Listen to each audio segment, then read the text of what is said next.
नमस्कार। आज हम बात करेंगे जीवन शैली से संबंधित एक गंभीर बीमारी की, जो आज की इस भागदौड़ भरी जिंदगी में भी अपना प्रमुख स्थान बना चुकी है और एक आम समस्या बन गई है।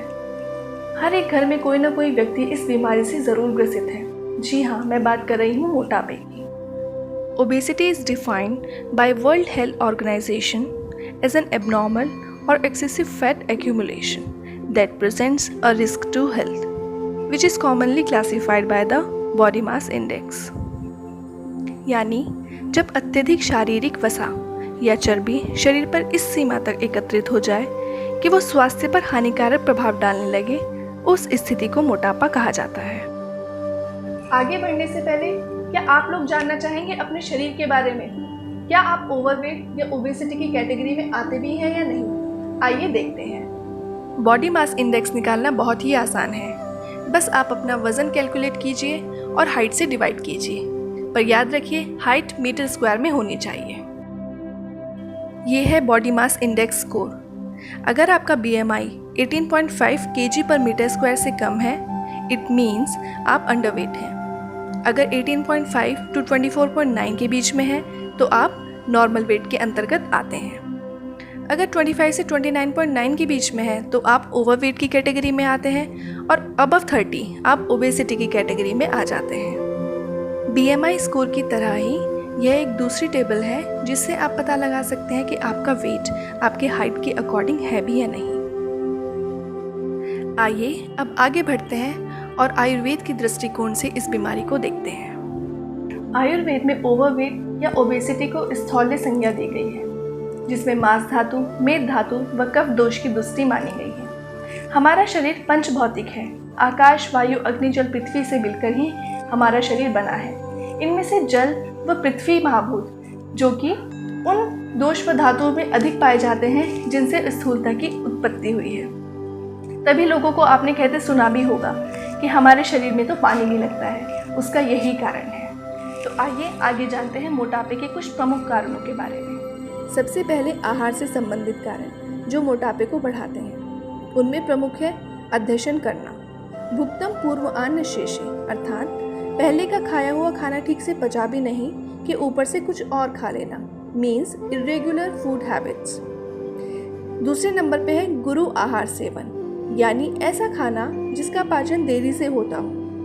मैदा से बनी हुई ज़्यादातर खाने की वस्तुएं इसी श्रेणी में आती हैं। तीसरा कारण है अति मधुर आहार सेवन, मतलब अति मात्रा में मीठा खाना।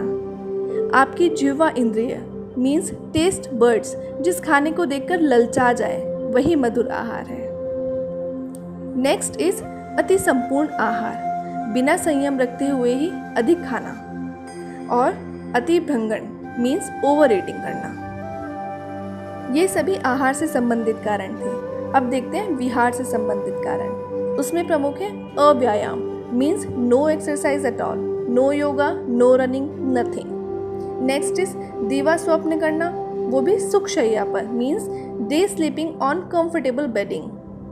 अब जानते हैं मानसिक कारण। Excessive stress and excessive happiness दोनों ही मोटापे को बढ़ाने में सहायक है। ज़्यादा मात्रा में चिंता करना, जो आज के परिप्रेक्ष्य में मोटापे के लिए एकदम सटीक उदाहरण माना जाता है। और दूसरी तरफ अति मात्रा में खुशी, नो वरीज, हकूना मटाटा, ये भी ओबेसिटी को बढ़ाने में मदद करता है। वो अलग बात है कि नो वरीज वाले लोग अब देखने को ही नहीं मिलते। Next is genetic factors. It is also coming up as a prominent cause of obesity। मोटापे को सही समय पर अगर कम ना किया जाए तो वह शरीर को बीमारियों का घर बना देता है। उनमें से कुछ मुख्य कॉम्प्लिकेशंस हैं diabetes, heart diseases, hypertension, sleep disorders. इसीलिए समय रहते शरीर पर ध्यान देना बहुत ज़रूरी है। आयुर्वेद में तो कहा भी गया है, सर्वम अन्यम परित्यजेत शरीरम अनुपालियेत, अर्थात सभी अन्य चीज़ों का परित्याग करते हुए शरीर पर ध्यान दें। आयुर्वेद के सिद्धांतों के द्वारा मोटापे को कैसे दूर किया जाए, आइए देखते हैं। तो सबसे पहला सिद्धांत है निदान परिवर्जन। संक्षिप्तः क्रिया योगो निदान परिवर्जनम, अर्थात पहले बताए गए आहार, विहार व मानस कारण जिनसे मोटापा बढ़ता है उन सभी कारणों का हमें परित्याग करना होगा।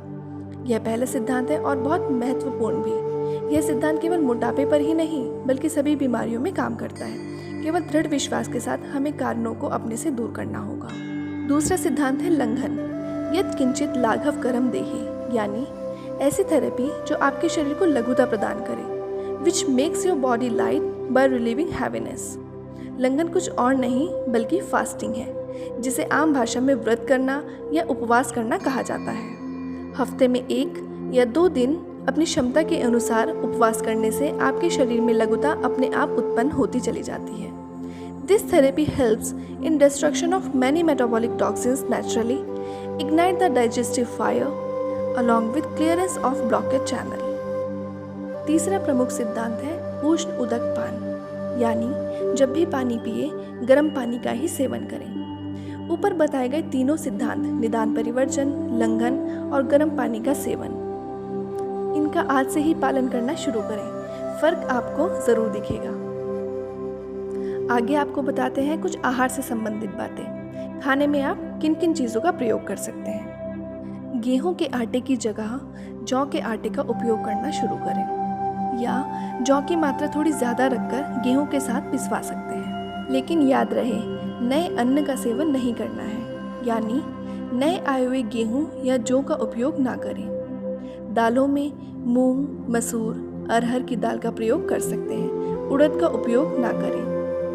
सब्जियों में सीजनल सभी सब्जियां आप ले सकते हैं, उनमें भी बैंगन, तोरी, लौकी, करेला, परवल, खीरा, इनका प्रयोग अधिक मात्रा में कर सकते हैं। फलों में भी सभी सीजनल फल ले सकते हैं, लेकिन केला व आम का प्रयोग कम करें। खाने में दही का प्रयोग ना करके तक्र यानी मट्ठा या छाछ का प्रयोग कर सकते हैं, उसमें भी भुना हुआ जीरा डालकर ले सकते हैं। शहद का सेवन कर सकते हैं, लेकिन गर्म पानी में बिल्कुल नहीं, सादे पानी के साथ। आचार्य सुश्रुत ने अपनी सुश्रुत संहिता में बहुत ही साफ साफ बताया है कि शहद ना तो कभी गर्म करके लेना चाहिए और ना ही गर्म पानी के साथ लेना चाहिए। ऐसा करने से शहद की जो नेचुरल प्रॉपर्टीज़ हैं वो खत्म हो जाती हैं और लॉन्ग टर्म में वो कहीं ना कहीं हमारे शरीर में हानि पहुंचाती है। इसलिए शहद ज़रूर लें, लेकिन सादे पानी के साथ।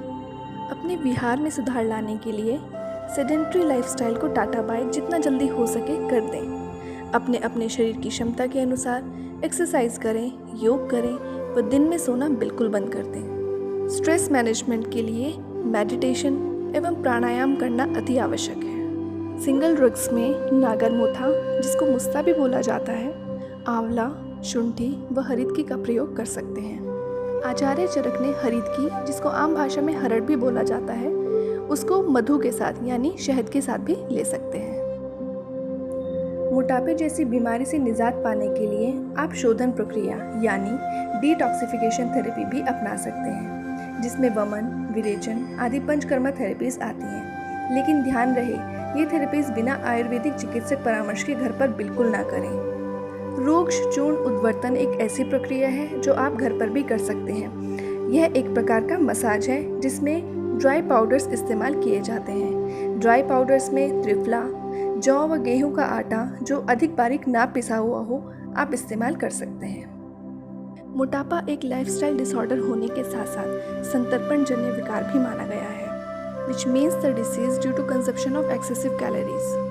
इसीलिए आपको लाइफस्टाइल तो बदलने की आवश्यकता है ही, साथ ही हाई फाइब्रस डाइट को इंक्लूड करते हुए लो कैलोरी डाइट की तरफ धीरे धीरे बढ़ना पड़ेगा। बीमारी गंभीर ज़रूर है, लेकिन दृढ़ विश्वास के साथ अगर आप चलेंगे और अपनी जिह्वा इंद्रिय यानी कि अपने टेस्ट बर्ड्स को अगर आप वश में करके रखेंगे, तो एक ना एक दिन इस बीमारी से निजात ज़रूर पाएंगे। ये मेरा विश्वास है। धन्यवाद।